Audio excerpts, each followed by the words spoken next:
Rieccoci insieme, cari telespettatori, ben ritrovati naturalmente con il supporto dello SPCGL per andare ad indagare tutto quello che non va, a cercare possibili soluzioni, attuando questa volta forme di protesta organizzate nell'ambito della sanità pubblica, perché pubblica deve restare, questo è un aspetto molto importante, mentre la tendenza attuale è un decremento della qualità del servizio offerto a causa di varie problematiche che analizzeremo, che porta molte persone in extremis a ricorrere alla sanità per via privata, quindi con spese ingenti, ma le persone non possono permettersi sempre questo tipo di ricorso. E allora che cosa bisogna fare? Perché il sindacato si sta organizzando, ha organizzato delle forme importanti di protesta. Ne parliamo con i nostri ospiti. Ben ritrovato Ugo Aggiollo, segretario dello SPCGL del Veneto, grazie di essere qui con noi. Grazie a voi. Ben arrivata anche a Palma Sergio, CGL Padova. Grazie anche a lei, e poi faremo un change, un cambiamento, ci sarà Paola Fungenzi, segretaria organizzativa dello SPCGL di Padova. Allora, siamo arrivati al punto in cui l'avevate così ventilato, non minacciato, perché non è una minaccia, ma di fatto è una cosa che diventa necessaria. Adesso diritto alla salute sancito dalla Costituzione che voi vedete violato. Cosa sta succedendo? Sta succedendo una cosa che da tempo stiamo dicendo. L'articolo 32 della Costituzione sancisce il fatto che la salute è un diritto universale, cioè un diritto di tutti i cittadini, qualunque sia la loro estrazione sociale. In realtà quello che è avvenuto negli ultimi 15 anni, negli ultimi 20 anni, ha portato ad una condizione in cui questo diritto non è più garantito rispetto appunto ai cittadini.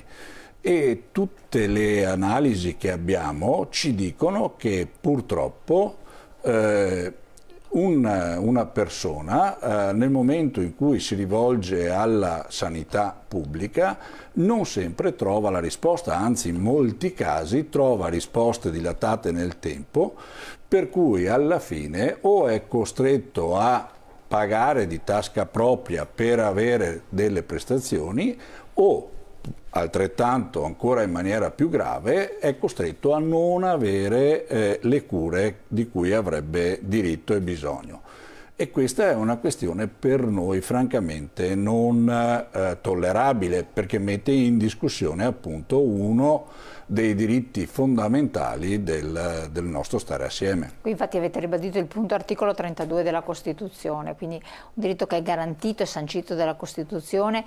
E tra l'altro il problema eccolo qui, per questo diritto, per tutelarlo, c'è anche una manifestazione importante che è stata organizzata a Roma. Sì, noi stiamo svolgendo una serie di iniziative, poi ne parleranno esatto. Palma e Paola per quanto riguarda Padova, ma in realtà le stiamo svolgendo un po' in tutta Italia, in tutto il Veneto di sicuro. Direi anche in qualche maniera a geometria variabile a seconda delle condizioni che ci sono. Per esempio a Padova si sta facendo un importante lavoro a livello unitario con CISL e UIL. In altri casi ci sono iniziative con le federazioni dei medici, in altri casi con i movimenti. Il 24, sabato 24, noi saremo a Roma con tutti i movimenti e con tutti coloro che vogliono venire, proprio per ribadire quello che noi chiediamo per quanto riguarda la sanità pubblica. Quello che noi chiediamo è innanzitutto la difesa di questo istituto e di questo diritto, a partire da due questioni fondamentali, senza le quali non si va da nessuna parte. Primo, il finanziamento. Oggi come oggi l'Italia ha un finanziamento che è tra i più bassi, non d'Europa, del mondo per quanto riguarda, del mondo diciamo quello occidentale, per quanto riguarda la sanità. Secondo degli studi, nel momento in cui si scende sotto il 7% di spesa rispetto al PIL, in un paese si rischia di portare la sanità al collasso. noi con gli ultimi provvedimenti arriveremo al 6,2%, quindi ben sotto quello che è ritenuto da tutti gli indicatori internazionali il minimo indispensabile per poter far funzionare il sistema. Le analisi ci dicono che negli ultimi anni sono stati tolti al servizio circa 37 miliardi di euro. Ed è evidente che di fronte a questo scarso finanziamento poi alla fine chi è costretto a pagare sono direttamente i cittadini quando evidentemente possono. Dall'altro, l'altro grande tema insieme alle risorse è quello del personale. Ci sono, e lo riconoscono tutti, vacanze importanti in termini di medici, in termini di infermieri, in termini di vacanze personale... nel senso di mancanze, vacanze nel senso di mancanze proprio, sì, non sì, che vadano in vacanza. Cioè vacanze di organico, Esatto, quindi mancanza di personale che alla fine porta con sé almeno due fenomeni. Uno evidentemente il fatto di uno stress molto pesante per chi lavora in questo settore e dall'altro una qualità dei servizi che tende o a diminuire o a essere dilatata nel tempo e di fronte alle situazioni che abbiamo il dilatare nel tempo le risposte in realtà rischia di essere un problema anche letale in alcune condizioni. Infatti qua vediamo anche la slide successiva perché c'è appunto quello che lei diceva, c'è un continuo indebolimento della sanità pubblica, quindi i salari devono essere più adeguati, se vediamo appunto la slide che appunto riassume questi aspetti. Poi dite avviare un piano straordinario pluriennale anche di assunzioni perché c'è la precarietà, divari nell'assistenza erogata a livello territoriale, nazionale, quindi queste liste d'attesa infinite.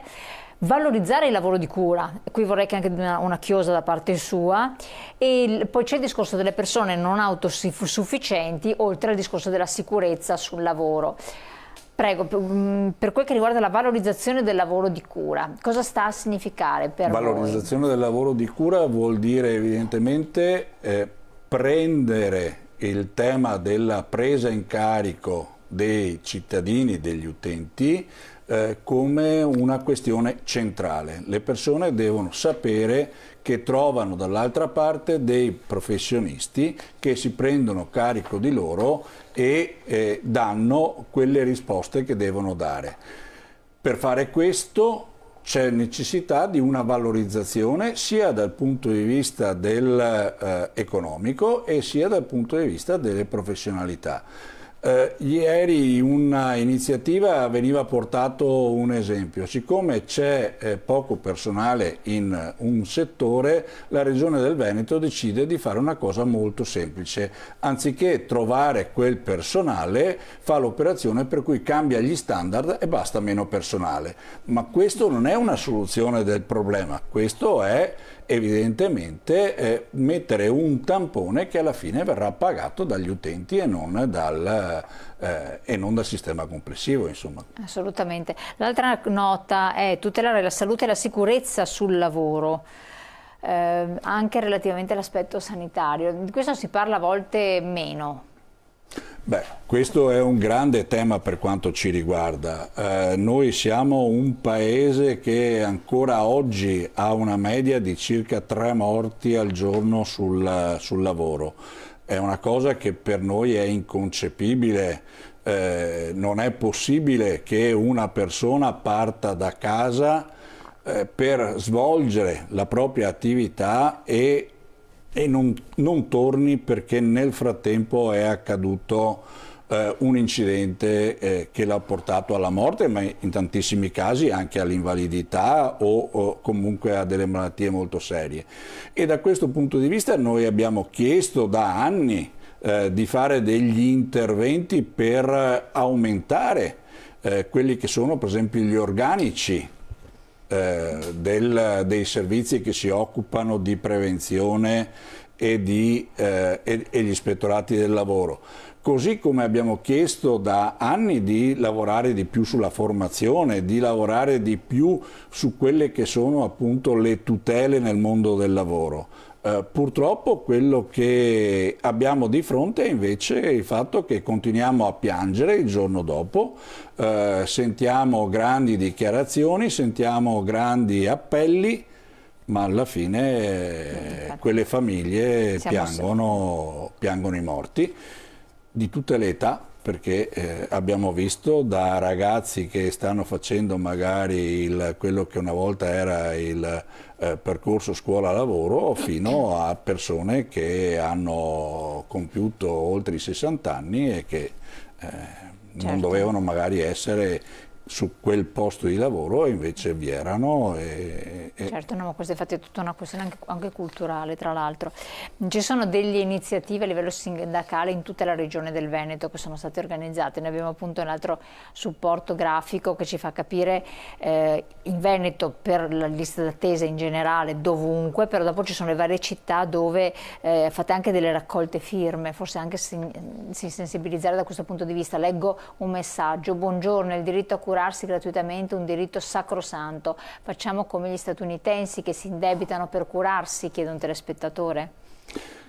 Il telespettatore ha esattamente ragione, è quello che diciamo anche noi. Per noi diventa vergognoso sentire un sottosegretario che in qualche dichiarazione ci dice che l'unica maniera per uscirne da questa condizione è che i singoli paghino o si assicurino. È evidente, insomma, che si sta cercando di fare un'operazione che vuole destrutturare quello che è appunto il diritto costituzionale. Però non basta dirlo, è quello che stiamo facendo, quindi le iniziative servono da un lato per sensibilizzare, da un lato anche per fare capire alle persone che non sono da sole, che quando si trovano in una condizione di non avere risposte c'è qualcuno che evidentemente con loro vuole costruire dei percorsi per provare ad avere delle risposte, e dall'altro il fatto che le mobilitazioni servono anche per dimostrare plasticamente quanto debba essere cambiato. Ricordo che abbiamo fatto un'iniziativa simile a livello veneto il 30 di marzo, se non mi ricordo male la data, e appunto adesso il 24 di giugno ne avremo una a livello nazionale. Lo dicevamo prima, in realtà iniziative le stiamo facendo in tutte le province, Padova, infatti appunto Venezia, vediamo lo grafico Rovigo, delle varie province con anche i numeri telefonici. Belluno, Vicenza, Verona, e le stiamo facendo proprio perché il tema è sentitissimo. Tra l'altro voi sapete anche che unitariamente abbiamo lanciato un'iniziativa anche sulle liste d'attesa, un'iniziativa con un questionario che ha dato moltissime risposte, è andato ben oltre quello che noi ci aspettavamo. Entro la fine di questo mese saremo in grado di pubblicare le risposte che abbiamo avuto, che purtroppo per quello che abbiamo visto fino ad oggi confermano esattamente tutte le preoccupazioni che noi abbiamo indicato. Queste date qui, ci sono poi tutti anche i numeri telefonici per riguardo i territori provinciali, sono le date delle manifestazioni, delle cosiddette staffette della salute che state organizzando, che avete organizzato, Padova. insomma. Sì, Padova, sì. Per quello che riguarda Padova. Allora, no, dopo lo facciamo così, terminiamo il discorso con lei perché dopo abbiamo la pubblicità e cambiamo, facciamo noi la staffetta con voi, quindi questa è un'altra cosa. E un altro aspetto importante, oltre al discorso delle liste d'attesa, qualità della sanità, è il discorso anche del turnover dei medici, no? Questa è un'altra questione. Sì, assolutamente, e da questo punto di vista in realtà io parlerei proprio della mancanza del personale di tutti i professionisti della sanità, e questo è dovuto secondo noi a una sbagliata programmazione. Però io l'ho detto in tante occasioni, io credo poco alle sbagliate programmazioni, io credo che si sia volutamente arrivati a questa condizione. Che non è una questione relativa al numero chiuso, è una questione relativa per esempio alle borse di specializzazione. Solo negli ultimi 2 anni si è provveduto ad aumentare il numero delle borse di specializzazione, mentre precedentemente erano sempre inferiori a quello che era la stessa previsione dei pensionamenti, e quindi è evidente che alla fine tu hai programmato in realtà la riduzione del personale, non hai sbagliato programmazione, e quindi questo è un altro tema. Un'ultima cosa che vorrei dire è il tema della non autosufficienza. Noi abbiamo ottenuto in questi mesi una cosa che chiedevamo da anni, e cioè la legge sulla non autosufficienza, ma è una legge quadro. È una legge quadro che ha bisogno di tutta una serie di provvedimenti, di decreti attuativi come vengono chiamati, per poter poi avere un risultato sul territorio. Ma anche qua resta sempre l'identico problema, e cioè, fatta la legge, se tu non la finanzi, rimane una legge che rischia di essere vuota. Così come se tu finanzi con il PNRR la costruzione delle case di comunità o degli ospedali di comunità, ma non programmi le assunzioni del personale che deve andare poi a far funzionare le case della salute o gli ospedali di comunità, è evidente che fai un'operazione in cui sostanzialmente non dai le risposte che sono necessarie. Ultimissima cosa, siamo in Veneto. Noi crediamo, e su questo lavoreremo, perché la Regione del Veneto, oltre a gestire e a redistribuire i soldi che il Fondo Sanitario Nazionale mette a disposizione, dovrebbe anche probabilmente prendere atto che c'è anche in Veneto una situazione di grande difficoltà, e dovrebbe probabilmente tirare fuori delle risorse aggiuntive per far fronte a quelle che sono le emergenze che oggi abbiamo. Assolutamente. Ugo Giollo, grazie mille. Noi andiamo in pubblicità, la salutiamo perché adesso ci sarà appunto un turnover con la sua collega, perché entriamo nello specifico tecnico anche di determinate situazioni. Pubblicità, ci vediamo tra poco, grazie ancora a lei del suo intervento. Grazie a voi e buongiorno a tutti.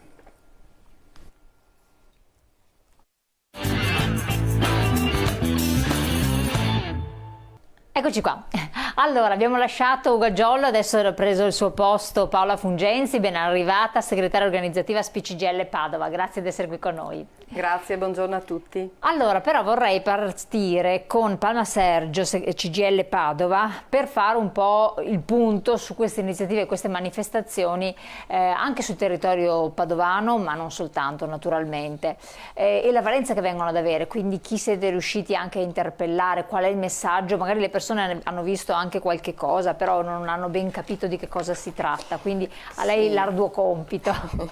Sì, allora noi unitariamente, quindi insieme a CISL e WIL sul territorio ci siamo messi assieme e in base anche a ciò che poi sarà detto più nello specifico dalla Paola, quindi tutte queste segnalazioni che sono arrivate ma che viviamo anche noi da cittadini tutti i giorni quando ci approcciamo al sistema salute, e abbiamo deciso di fare un percorso per rendere consapevoli le persone, quindi far crescere questa consapevolezza su ciò che sta accadendo nel nostro territorio.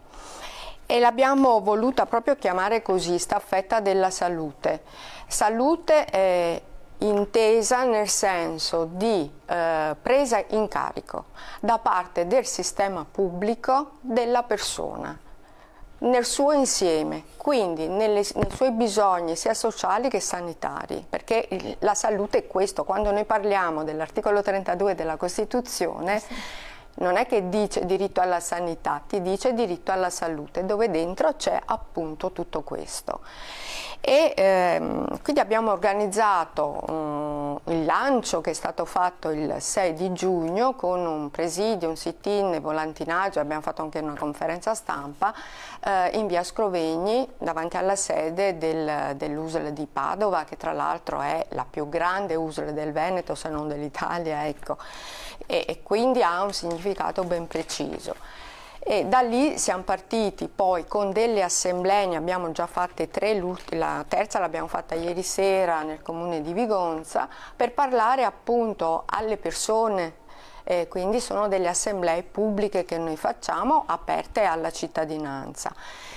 Accanto a questo percorso di assemblee, quindi non solo di informazione, di presa di consapevolezza, ma anche di recepimento di quello che sta accadendo ai cittadini sul territorio, sono stati organizzati anche dei sit-in, quindi dei volantinaggi che andranno avanti per tutto il mese di giugno e anche per tutto il mese di luglio, con l'idea a metà di luglio di un'iniziativa pubblica unitaria di CGIL, CISL e UIL per fare un po' il punto della situazione. È un percorso che è di lungo respiro e che prevede appunto questo, rendere i cittadini consapevoli di ciò che c'è sul territorio.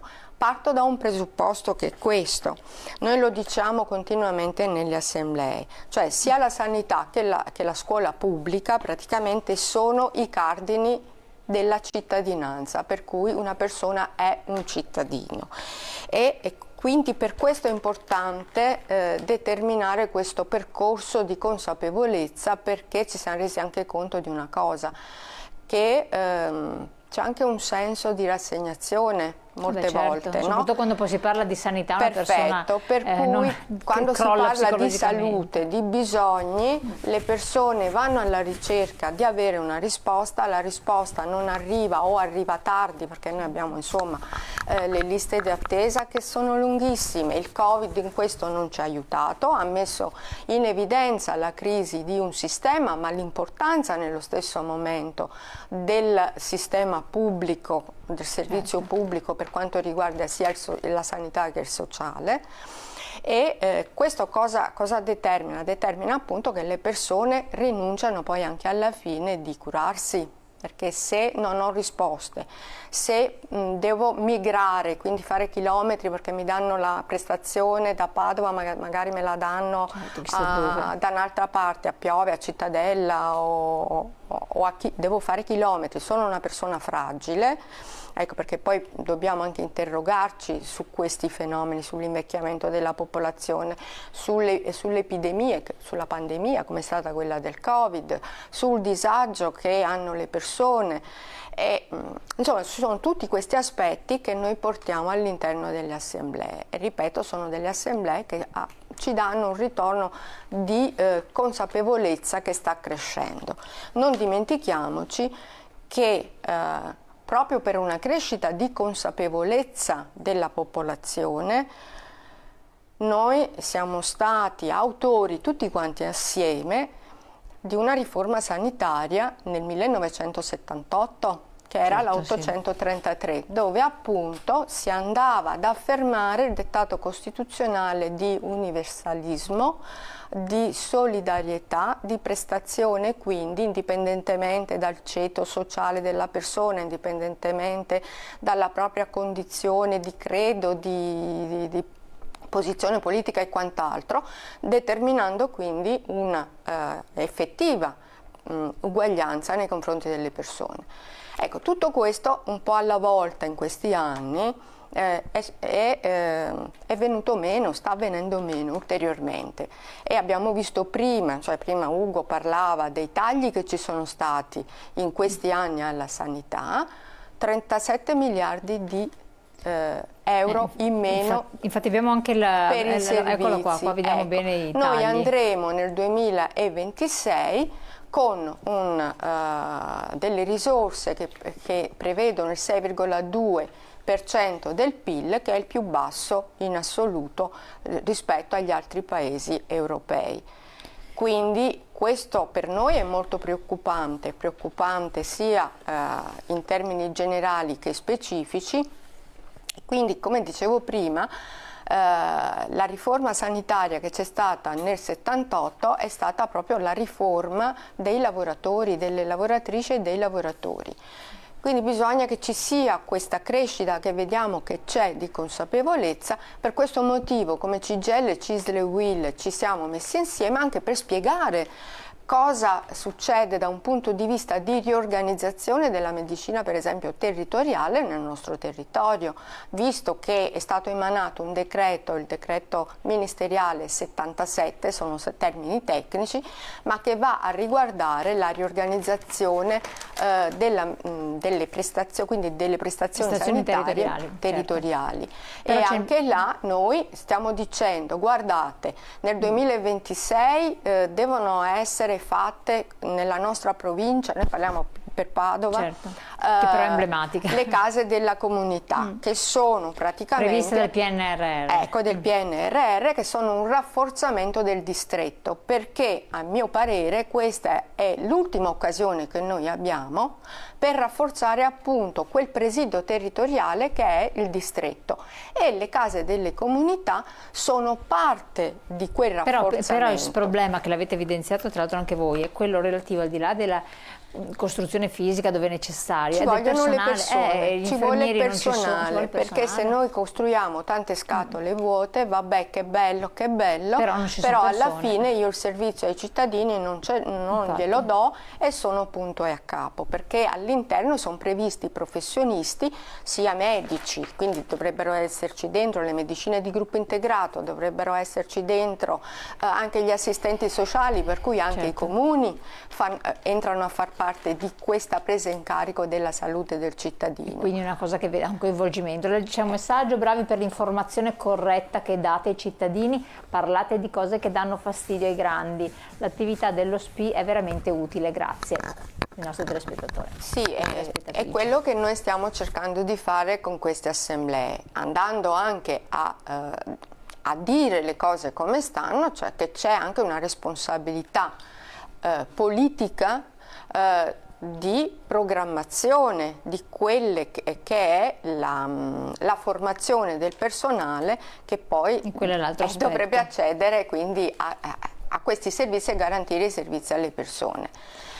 Quindi le responsabilità sono ben chiare, noi ce l'abbiamo in testa, però questo cosa vuol dire? Che ci arrendiamo? No, noi non ci arrendiamo. Anzi. E stiamo facendo appunto questo percorso che nel nostro territorio ha un valore aggiunto, perché lo stiamo facendo insieme a CISL e UIL, che ci stanno credendo anche loro in questo percorso. Dobbiamo andare in pubblicità, abbiamo la slide però dove indica Cittadella 16 giugno, dove si troveranno questi presidi: 9:30, 10:30 Distretto Alta Padovana, 11-12 all'ospedale, Monselice il 26 all'ospedale di Schiavone, eccole qua. No, la slide successiva, perché appunto queste sono, eccole qua, queste, quindi eventualmente se voi, cari telespettatori, guardate, siete di Campo San Piero, sapete che dalle 9:30 alle 10:30 il 14 luglio all'ospedale di Campo San Piero ci sarà un presidio. A Padova il 28 luglio dalle 10 alle 11 casa di riposo con Figliacchi, e via dicendo, sono indicate una dopo l'altra quelle che sono le location che sono state scelte per il presidio e anche le fasce orarie. Torneremo con questa slide in modo che possiate vedere meglio. Andiamo subito però in pubblicità, poi ritorniamo insieme con la nostra segretaria invece di Padova.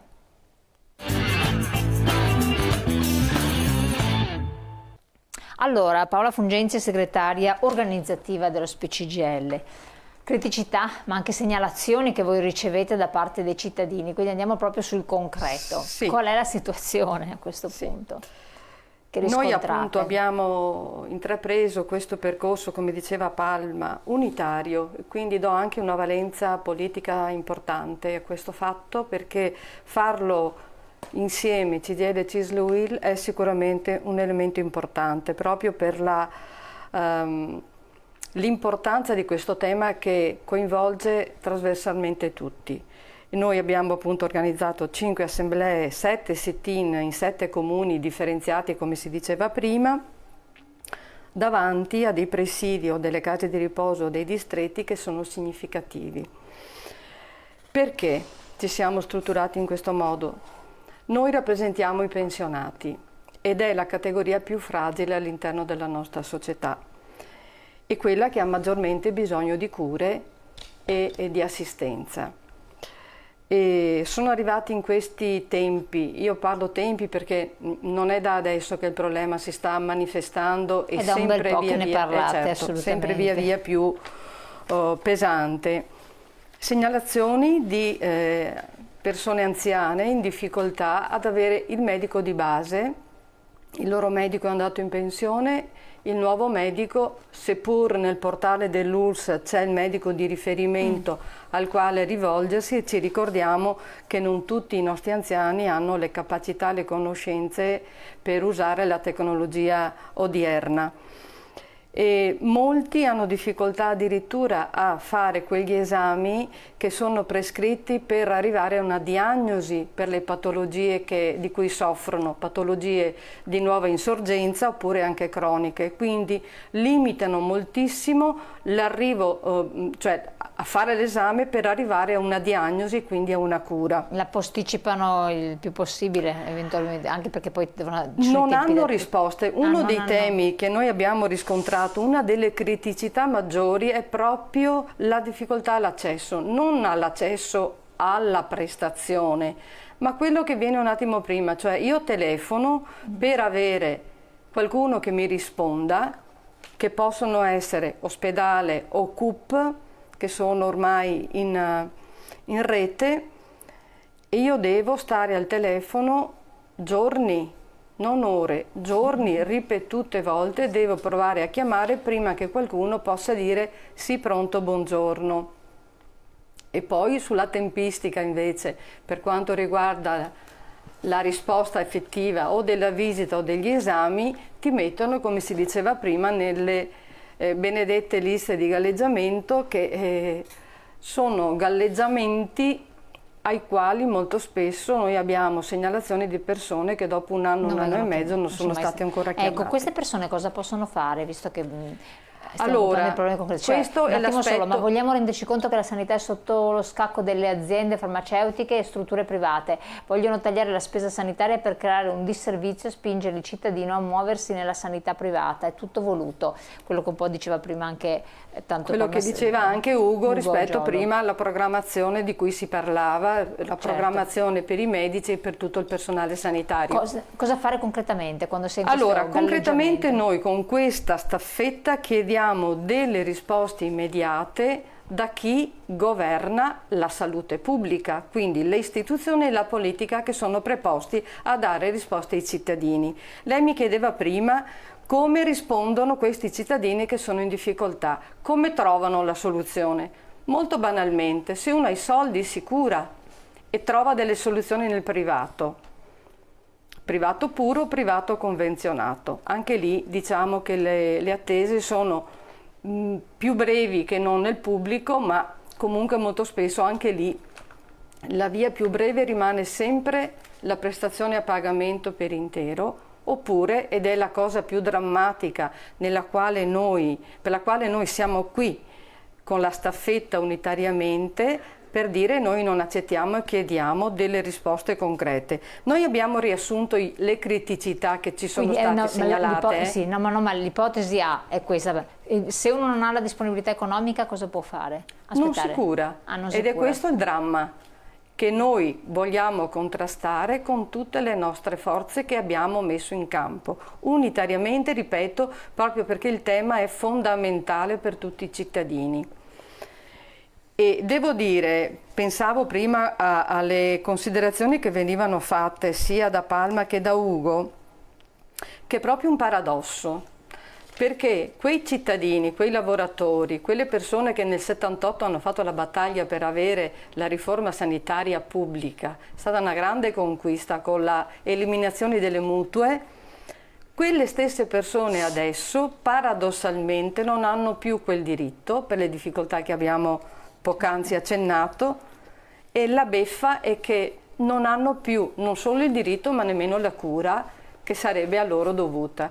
quindi veramente una fatica per conquistarla nel 78 e la beffa di vedersi sottratto un diritto conquistato faticosamente. È costato molto quella riforma. Assolutamente, questo è importante. Altri tipi di segnalazioni riguardano per lo più questo, quindi le questioni che non c'è medico di base, quindi liste d'attesa molto lunghe. Sì. C'è qualche altra cosa in un minuto perché siamo quasi in certo, chiusura. La mancanza del medico di base e dei pediatri di libera scelta riguarda entrambe le situazioni per i nostri cittadini.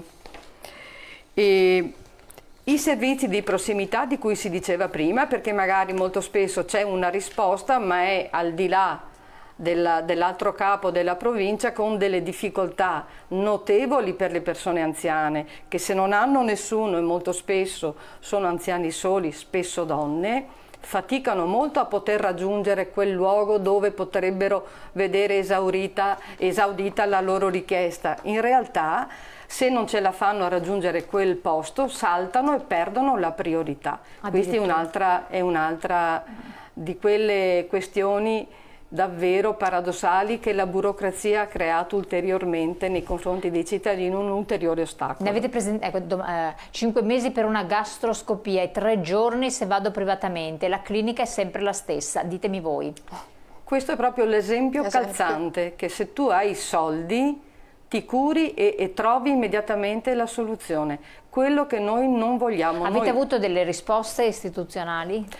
No, abbiamo dei tavoli aperti, ma noi vogliamo sollecitare le risposte in maniera precisa e tempestiva ora, perché è vero che la prospettiva a lungo termine sono le cose che sono state dette prima dai colleghi, però quelle sono cose che andrebbero a migliorare e a potenziare sicuramente il servizio sanitario, ma noi abbiamo bisogno adesso, chi sta male ha bisogno di essere curato adesso. Assolutamente. E se posso inserire, siamo in chiusura? In velocissimi, c'è il problema della salute mentale.